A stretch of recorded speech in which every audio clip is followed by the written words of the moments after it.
Good morning बच्चों। आज work energy power का लेक्चर 4 स्टार्ट होगा। देखिए, पिछले क्लास में हम लोगों ने work done bye constant force का फॉर्मूला पढ़ा था एफ डॉट एस, मतलब एफ एस कॉस थीटा। अगर फोर्स कांस्टेंट हो पूरे डिस्प्लेसमेंट एस पर तो वर्क का फॉर्मूला होता है F dot S, F S cos theta. लेकिन अगर फोर्स की वैल्यू चेंज करे, वेरिएबल फोर्स हो पूरे डिस्प्लेसमेंट पर, तो वर्क का फॉर्मूला होता है F dot D S, S1 से S2। इसको ऐसे भी लिखा जाता है एफ डॉट डी एस के जगह पर dx, x1 से x2। ये x1 का मतलब इनिशियल डिस्प्लेसमेंट, x2 का मतलब फाइनल डिस्प्लेसमेंट। x1 क्या है? एकदम शुरू वाला आरंभिक विस्थापन है, और x2 क्या है? फाइनल डिस्प्लेसमेंट यानी अंतिम विस्थापन। और ये f डॉट dx, इसी को dw कहते हैं। dw का मतलब होता है बहुत छोटा सा वर्क। तो अगर फोर्स वेरिएबल हो तो वर्क का ये फार्मूला काम करेगा, अगर फोर्स कांस्टेंट हो तो ऊपर वाला फार्मूला से हम लोग न्यूमेरिकल बनाएंगे। पहला क्वेश्चन है find work done by the force. इस फोर्स के द्वारा कितना वर्क हो रहा है। अब इस डायग्राम को देखते हैं। यहां पर एक ऑब्जेक्ट है जो पॉइंट ए पर रखा हुआ है। पॉइंट ए का कोऑर्डिनेट है 0 0। ऑब्जेक्ट पर कितने न्यूटन का फोर्स लगा? F न्यूटन का। F का वैल्यू है 2x + 3, जहां x क्या है? डिस्प्लेसमेंट। x क्या है? डिस्प्लेसमेंट। और F क्या है? फोर्स। तो यहां पर देखो, फोर्स किस पे डिपेंड कर रहा है? x पे। फोर्स किसका फंक्शन है? x का। x बदलेगा तो फोर्स बदलेगा कि नहीं? तो इसका मतलब डिस्प्लेसमेंट के बदलने पर फोर्स बदल रहा है। ये कैसा फोर्स है? वेरिएबल फोर्स है। आपको यह समझना पड़ेगा कि कांस्टेंट फोर्स कौन सा है, वेरिएबल फोर्स कौन सा है। अगर फोर्स के इक्वेशन में x आ गया मतलब डिस्प्लेसमेंट आ गया, तो इसका मतलब फोर्स वेरिएबल होगा। अगर फोर्स की वैल्यू में डिस्प्लेसमेंट कहीं नहीं है तो इसका मतलब फोर्स कांस्टेंट है। यहां पर यह वेरिएबल फोर्स है। कैसा फोर्स है? Variable force. और इस ऑब्जेक्ट पर जैसे ये फोर्स लगा, ऑब्जेक्ट पॉइंट ए से डिस्प्लेस होकर पॉइंट बी पर चला गया। इनिशियल डिस्प्लेसमेंट 0 मीटर है और फाइनल डिस्प्लेसमेंट 5 मीटर है। तो यहां पर देखिए इस क्वेश्चन को कैसे बनाएंगे। क्वेश्चन है इस फोर्स के द्वारा इस ऑब्जेक्ट पर कितना वर्क हुआ। तो वर्क का फॉर्मूला हम लोग क्या लिखेंगे? क्योंकि ये फोर्स वेरिएबल है तो वर्क का फॉर्मूला लिखेंगे integration x1 to x2 f dot dx। यही फॉर्मूला लिखेंगे यहां। अब x1 to x2 integration x1 से x2 f डॉट dx का वैल्यू होगा f dx cos theta. a dot b होता है a b cos theta, f dot dx होगा f dx cos थीटा। और थीटा का वैल्यू यहां पर कितना डिग्री है? 60 डिग्री। तो यहां पर हम लिखेंगे f dx cos थीटा के जगह पर 60 डिग्री, x1 से x2। अब फोर्स का वैल्यू कितना दिया गया है? 2x + 3। तो फोर्स के जगह पर हम लिख देंगे 2x + 3, फिर क्या है? dx। और cos 60 का वैल्यू हम लिखते हैं यहां पर 1/2। x1 से x2, x1 यानी इनिशियल डिस्प्लेसमेंट 0 मीटर और फाइनल डिस्प्लेसमेंट है 5 मीटर, तो 0 से 5 हो जाएगा। अब हम क्या करते हैं? इंटीग्रेट करेंगे। यहां पर देखिए दो टर्म है, ये तो 1/2 कांस्टेंट है, इसको आप बाहर भी निकाल सकते हैं। चलो हमने 1/2 को बाहर कर दिया। अब देखिए इंटीग्रेशन के भीतर में क्या है? 2x + 3 dx, इसी का इंटीग्रेशन होना है। कहां से कहां तक? 0 से 5 तक। अब इसको 1/2 कांस्टेंट है, बाहर आ गया।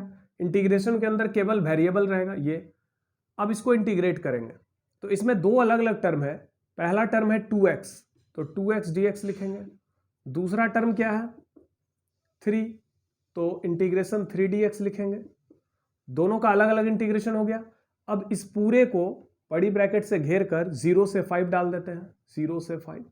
और ये 1/2 बाहर में है तो 1/2 को तो बाहर में लिख ही देंगे, 1/2। अब चलो अंदर में इसका इंटीग्रेशन क्या होगा? तो इसमें 2 बाहर आ जाएगा, इंटीग्रेशन होगा केवल x का।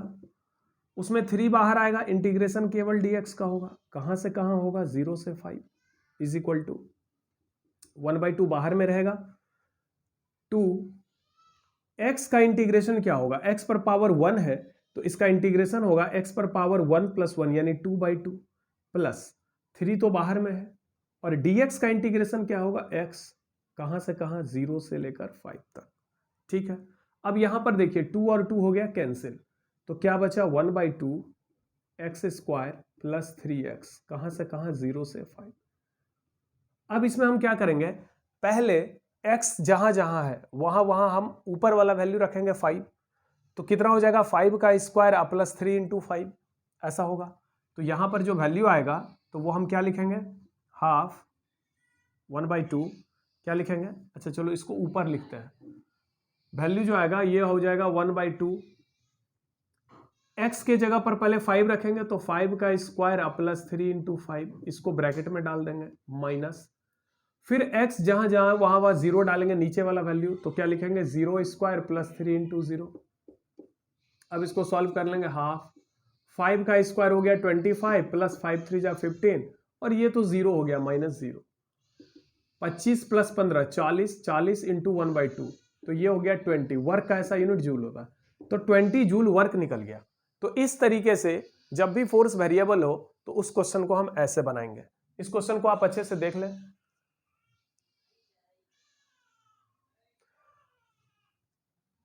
चलिए हम नेक्स्ट क्वेश्चन में चलते हैं।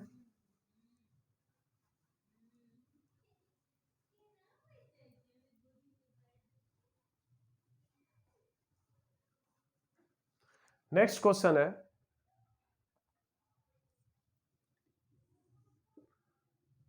एक ऑब्जेक्ट है जो पॉइंट ए पर है यानी 0 0 पर है, इसको यहां से डिस्प्लेस करके पॉइंट बी तक लाया गया जिसका कोऑर्डिनेट है x0। टोटल डिस्प्लेसमेंट कितना हो गया, x मीटर हो गया। इस ऑब्जेक्ट पर एक फोर्स लग रहा है F बराबर kx, जहां k कांस्टेंट है। क्वेश्चन है find work done by the force, find work done by the force, force के द्वारा कितना वर्क हो रहा है ये निकालना है। अब यहां पर देखिए फोर्स का जो वैल्यू दिया गया, ये F का मतलब हो गया फोर्स और ये x का मतलब हो गया डिस्प्लेसमेंट। तो फोर्स जो है डिस्प्लेसमेंट पे निर्भर कर रहा, यानी x की वैल्यू बदलेगी तो फोर्स बदल जाएगी। ये फोर्स कैसा फोर्स है, वेरिएबल फोर्स है। समझ में आ गया, वेरिएबल फोर्स है। और ये k क्या है, कांस्टेंट है। ये कोई नंबर हो सकता है, जैसे कि मान लो f बराबर लिखा हुआ है 2x, या मान लो f बराबर 3x, k का कुछ वैल्यू ले लो 2 3 4 कुछ भी। तो f बराबर अगर 2x है तो इसका मतलब x के बदलने पर f बदलेगा। डिस्प्लेसमेंट जैसे जैसे चेंज होगा, जैसे जैसे ऑब्जेक्ट आगे बढ़ेगा x चेंज होगा और x के चेंज होने से f चेंज होगा। तो ये f वेरिएबल फोर्स है। यहां पर वर्क का कौन सा फॉर्मूला लगेगा, वर्क का फॉर्मूला यही वाला लगेगा, f डॉट dx, कहां से कहां x1 टू x2, जहां x1 इनिशियल डिस्प्लेसमेंट है और x2 फाइनल डिस्प्लेसमेंट है। तो w बराबर हो जाएगा, इनिशियल डिस्प्लेसमेंट कितना है 0 है, फाइनल डिस्प्लेसमेंट कितना है x है। f डॉट dx का फॉर्मूला होता है f dx cos theta. f dot dx क्या होता है, f dx cos थीटा। 0 से x, f की वैल्यू कितनी है kx into dx into theta का वैल्यू, चूंकि फोर्स और डिस्प्लेसमेंट सेम डायरेक्शन में, डिस्प्लेसमेंट और फोर्स सेम डायरेक्शन में, तो एंगल 0 हो गया cos 0। लेकिन cos 0 तो 1 होता है, तो क्या हो गया kx dx, cos 0 हो गया 1, तो क्या बचा kx dx, कहां से कहां 0 से x। इस इंटीग्रेशन को सॉल्व करिए, k कांस्टेंट है बाहर आ जाएगा, अंदर में बचा x dx 0 से x। अब जरा सोचिए x dx, इसका इंटीग्रेशन x²/2 होता है, इंटीग्रेशन खत्म हो गया, बड़ी ब्रैकेट में डालेंगे 0 से x लिखेंगे। अब जहां जहां x है, x यहीं पर है और तो कहीं है नहीं, तो x के जगह ऊपर वाला वैल्यू रखेंगे, यानी x के जगह x ही रखेंगे, तो x²/2 माइनस x के जगह फिर 0 रखेंगे नीचे वाला वैल्यू, तो 0²/2। अब इसको सॉल्व कर लेंगे कि x²/2 माइनस 0, तो क्या हो गया हाफ kx², यही हो गया वर्क का फॉर्मूला। तो अगर फोर्स वेरिएबल हो kx हो तो वर्क का वैल्यू हाफ kx² होगा। यहां पर एंगल 0 डिग्री है क्योंकि फोर्स और डिस्प्लेसमेंट सेम डायरेक्शन में। इसको देख लीजिए,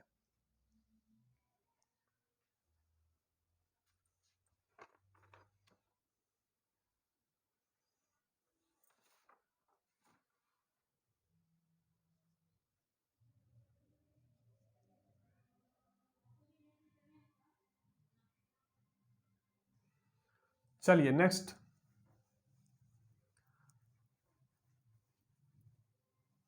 थ्योरी हम लोग पढ़ते हैं। नेक्स्ट थ्योरी है work energy theorem. Work energy theorem काफी इंपॉर्टेंट ये थ्योरम है। इसको हिंदी में कहते हैं कार्य ऊर्जा प्रमेय। वर्क को कार्य कहेंगे, एनर्जी को ऊर्जा कहेंगे, थ्योरम को प्रमेय कहेंगे। कार्य ऊर्जा प्रमेय ये क्या है? Work energy theorem. यह थ्योरम कहता है according to this theorem, according to this theorem, इस प्रमेय के अनुसार work done by the resultant force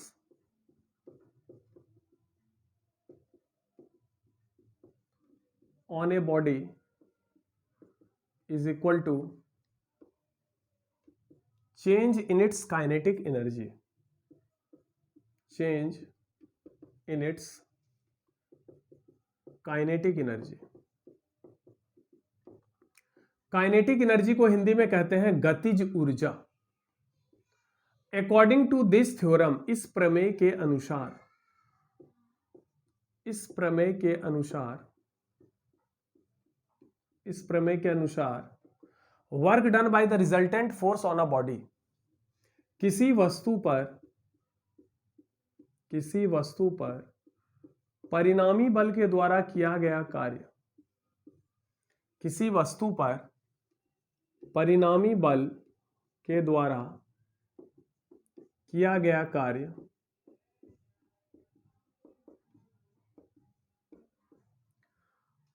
उसके गतिज ऊर्जा में परिवर्तन के बराबर होता है।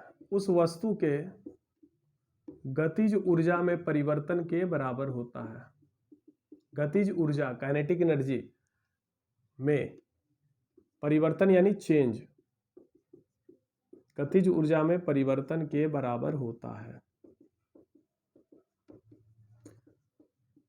बड़ा आसान सा थ्योरम है और देखिए ये क्या कहता है, किसी वस्तु पर परिणामी बल के द्वारा किया गया कार्य, यानी एक ऑब्जेक्ट है जिस पे बहुत सारा फोर्स लग रहा है, लेकिन जब सारे फोर्स को आप वेक्टर के तरीके से जोड़ेंगे तो आपको एक ही रिजल्टेंट फोर्स आएगा। मान लीजिए एक ऑब्जेक्ट पर इस डायरेक्शन में 10 न्यूटन का फोर्स लग रहा और इस डायरेक्शन में 6 न्यूटन का फोर्स लग रहा। चूंकि फोर्स वेक्टर क्वांटिटी है तो बताइए रिजल्टेंट फोर्स कितना हुआ। इसका मतलब दोनों फोर्स को ऐड करके बताइए। तो यहां पर रिजल्टेंट फोर्स R बराबर हो जाएगा 10 - 6 यानी 4 न्यूटन हो जाएगा।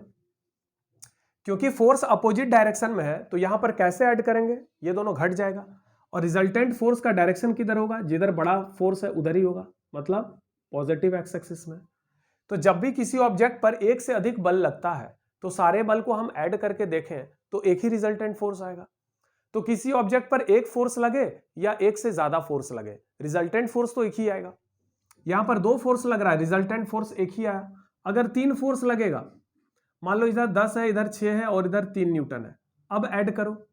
तो पहले हम 10 और 6 को ऐड करेंगे तो कितना आ जाएगा, 4 आ जाएगा, जो कि आगे की तरफ होगा। और फिर 3 को भी ऐड कर लें तो अब देखिए ये दोनों वेक्टर 90 डिग्री पर है तो रिजल्टेंट कितना होगा, √3² + 4², दैट मीन्स 5 न्यूटन होगा। और ऐसे करके जाएगा, पैरेललोग्राम लॉ से देखिए तो ऐसे करके जाएगा। तो यहां पर भी हम देख रहे हैं कि अगर ऑब्जेक्ट पर 3 फोर्स लग रहा है तो रिजल्टेंट फोर्स एक ही है। और मान लो ऑब्जेक्ट पर एक ही फोर्स लग रहा है 10 न्यूटन, तो यहां पर रिजल्टेंट फोर्स कितना होगा, 10 ही होगा। अगर एक ही फोर्स लग रहा है तब तो रिजल्टेंट फोर्स वही रह जाएगा। 2 फोर्स लग रहा है तो दोनों को ऐड करके रिजल्टेंट फोर्स एक आएगा। 3 फोर्स लग रहा है, तीनों को ऐड कर दो, रिजल्टेंट एक ही आएगा। इसका मतलब ऑब्जेक्ट पर रिजल्टेंट फोर्स एक ही होता है। और रिजल्टेंट फोर्स के कारण अगर ऑब्जेक्ट डिस्प्लेस होता है तो इसका मतलब रिजल्टेंट फोर्स कुछ ना कुछ वर्क कर रहा है। कोई भी फोर्स वर्क कब करता है, जब उस फोर्स के लगने के कारण ऑब्जेक्ट क्या हो, डिस्प्लेस हो। तो मान लीजिए एक ऑब्जेक्ट पर बहुत सारा फोर्स लग रहा है, यानी एक ही रिजल्टेंट फोर्स लग रहा है और उस रिजल्टेंट फोर्स के कारण ऑब्जेक्ट मान लीजिए डिस्प्लेस हो गया। तो इसका मतलब रिजल्टेंट फोर्स ने कुछ तो वर्क किया और रिजल्टेंट फोर्स ने जो भी वर्क किया वो हमेशा बराबर होता है किसके, चेंज इन काइनेटिक एनर्जी। उस वस्तु का जो गतिज ऊर्जा है, स्पीड अगर बढ़ेगा तो काइनेटिक एनर्जी बढ़ेगा, या अगर स्पीड घट रहा है, ब्रेक लग रहा है किसी गाड़ी में अगर ब्रेक लगेगा तो स्पीड घटेगा, यानी काइनेटिक एनर्जी घटेगा। तो उसके काइनेटिक एनर्जी में जो चेंज के बराबर होगा वही होगा work done by the resultant force. तो यह थ्योरम क्या कहता है? यह थ्योरम कहता है कि work done by the resultant force, work done by the resultant force on an object is equal to change in its kinetic energy. Delta K का मतलब, के का मतलब काइनेटिक एनर्जी, डेल्टा के का मतलब चेंज इन काइनेटिक एनर्जी, यानी final kinetic energy minus initial kinetic energy. तो बताइए वर्क एनर्जी थ्योरम क्या कहता है? वर्क एनर्जी थ्योरम कहता है कि किसी वस्तु पर रिजल्टेंट फोर्स के द्वारा किया गया वर्क उसके काइनेटिक एनर्जी में चेंज के बराबर होता है। किसी वस्तु पर परिणामी बल के द्वारा किया गया कार्य उस वस्तु के गतिज ऊर्जा में परिवर्तन के बराबर होता है। W रिजल्टेंट फोर्स बराबर डेल्टा के, मतलब work done by the resultant force is equal to change in kinetic. चलिए इसको हम प्रूफ करके दिखाते हैं। वर्क एनर्जी थ्योरम को हम प्रूफ करके दिखाते हैं। मान लीजिए ये एक्स एक्सिस लाइन है, ये एक ऑब्जेक्ट है, इस ऑब्जेक्ट पर एक फोर्स लगा F न्यूटन का, इस ऑब्जेक्ट का मास m है। तो जैसे ही इस ऑब्जेक्ट पर फोर्स लगेगा तो इसमें एक्सेलरेशन आएगा। आप जानते हैं F बराबर m इंटू ए होता है, बल बराबर द्रव्यमान गुना त्वरण होता है। तो जब भी किसी वस्तु पर हम फोर्स लगाते हैं तो उसमें क्या आता है? एक्सेलरेशन आता है। एक्सेलरेशन आने से उसका वेलोसिटी बढ़ते जाएगा, स्पीड बढ़ते जाएगा।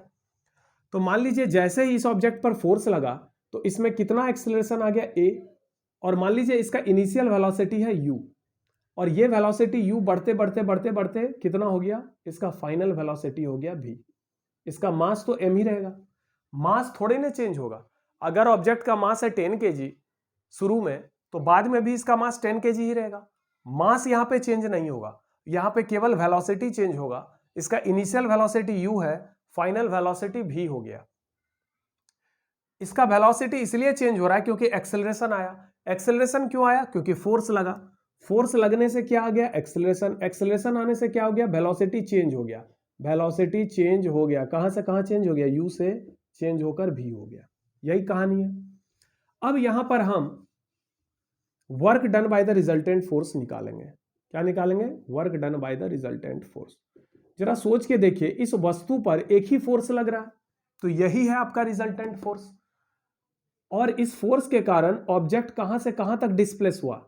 पॉइंट ए से डिस्प्लेस होकर कहां तक गया? पॉइंट बी तक। मान लीजिए इसका डिस्प्लेसमेंट एस है, मान लेते हैं इसका डिस्प्लेसमेंट कितना है? एस। अब ध्यान से देखिए, जिस डायरेक्शन में फोर्स लग रहा है उसी डायरेक्शन में डिस्प्लेसमेंट हो रहा है, यानी यहां पर एंगल थीटा कितना डिग्री है? 0 डिग्री। एम समझ में आ रहा? एम क्या है? Mass of the object, you है इनिशियल वेलोसिटी, ए है एक्सेलरेशन, एफ है फोर्स, एस है डिस्प्लेसमेंट, एम हो गया मास और भी हो गया फाइनल वेलोसिटी। Work done. अब मान लेते हैं ये जो फोर्स है ये कांस्टेंट फोर्स है। ये कैसा फोर्स है? कांस्टेंट फोर्स है। पूरे डिस्प्लेसमेंट पर इस फोर्स का वैल्यू कांस्टेंट है। अब बताइए कांस्टेंट फोर्स के कारण वर्क डन क्या होता है? तो work done bye constant force का फॉर्मूला याद है? एफ डॉट एस होता है, यानी एफ एस कॉस थीटा होता है, एफ एस कॉस थीटा। लेकिन थीटा यहां कितना डिग्री है? 0 डिग्री। तो क्या हो जाएगा? एफ एस कॉस 0, यानी एफ एस हो जाएगा। चूंकि फोर्स कांस्टेंट है तो वर्क का फॉर्मूला क्या होगा? F dot S. इंटीग्रेशन वाला फॉर्मूला तब लगता है जब फोर्स वेरिएबल हो, लेकिन फोर्स तो कांस्टेंट है। तो work done by the resultant force, ध्यान दीजिए इस ऑब्जेक्ट पर एक ही फोर्स लगा है एफ, इस ऑब्जेक्ट पर एक ही बल लग रहा है एफ, तो यही बल परिणामी बल है, यही एफ क्या है? Resultant force. और चूंकि रिजल्टेंट फोर्स क्या है? कांस्टेंट, तो कांस्टेंट फोर्स के कारण ये वर्क होता है F dot S, F S cos theta. Theta 0 degree है तो एफ एस।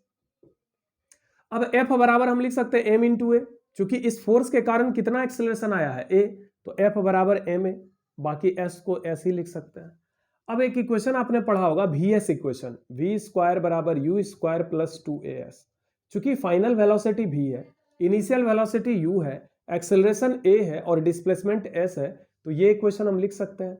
यहां से हम लिख सकते हैं v square minus u square बराबर 2as। इस u स्क्वायर को इधर ले आओ, फिर इस 2 को नीचे कर दो, तो v square minus u square by 2 बराबर लिख सकते हैं a इंटू एस। इस 2 को नीचे कर दिया, यहां पर a इंटू एस का वैल्यू पुट करिए, m इंटू ए एस का वैल्यू क्या लिखेंगे? एस का वैल्यू लिखेंगे v square minus u square by 2 लिख सकते हैं। अब हम लिखेंगे हाफ, ये 1/2 m, v square minus u square है, इसको अगर मल्टीप्लाई करें तो half m v square minus half m u square. अब जरा सोचिए, वस्तु का इनिशियल काइनेटिक एनर्जी कितना है, हाफ एम यू स्क्वायर, और फाइनल काइनेटिक एनर्जी कितना है, हाफ एम वी स्क्वायर।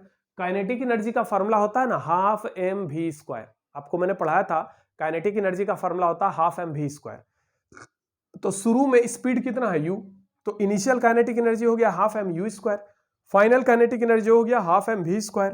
तो हाफ एम वी स्क्वायर का मतलब हो गया final kinetic energy, half m u square हो गया इनिशियल काइनेटिक एनर्जी। इसका मतलब फाइनल माइनस इनिशियल यानी चेंज इन काइनेटिक एनर्जी। तो work done by the resultant force हो गया चेंज इन काइनेटिक एनर्जी। तो बहुत इजी प्रूफ है इसका। वर्क एनर्जी थ्योरम क्या कहता है, work done by the resultant force is equal to change in kinetic energy. इसका प्रूफ आपने देख लिया, बहुत आसान प्रूफ है। एक वस्तु है जिसका मास m है, उस पर F न्यूटन का बल लगा, इस फोर्स के कारण इसमें एक्सेलरेशन a आ गया, इसके कारण ऑब्जेक्ट पॉइंट ए से डिस्प्लेस होकर पॉइंट बी तक गया, इसका डिस्प्लेसमेंट s है, v फाइनल वेलोसिटी है। काइनेटिक एनर्जी शुरू में कितना था, हाफ एम यू स्क्वायर, बाद में कितना हो गया, half m v square. Change in kinetic energy कैसे निकालेंगे, फाइनल काइनेटिक एनर्जी में इनिशियल काइनेटिक एनर्जी घटाएंगे। फाइनल काइनेटिक एनर्जी है half m v square, initial है हाफ एम यू स्क्वायर, तो हाफ एम वी स्क्वायर में हाफ एम यू स्क्वायर घटाएंगे तो क्या निकल गया, delta K. Work done by the resultant force क्या होगा, चूंकि फोर्स कांस्टेंट है तो एफ डॉट एस होगा, F S cos theta. Force और डिस्प्लेसमेंट सेम डायरेक्शन में, जिस डायरेक्शन में फोर्स लगा उसी डायरेक्शन में ऑब्जेक्ट डिस्प्लेस हुआ है। थीटा 0 डिग्री, कॉस 0 1, एफ एस, एफ की वैल्यू एम ए, फोर्स का फॉर्मूला होता है ना m into a into s. A s की वैल्यू कितनी होगी, वी एस इक्वेशन से ए एस की value v square minus u square by 2। यहां पर देख रहे हैं चेंज इन काइनेटिक एनर्जी। तो ये बड़ा इंपॉर्टेंट थ्योरम है, इस थ्योरम को आप अच्छे से देख लीजिएगा, ठीक है। चलिए अगले क्लास में मिलते हैं, थैंक यू।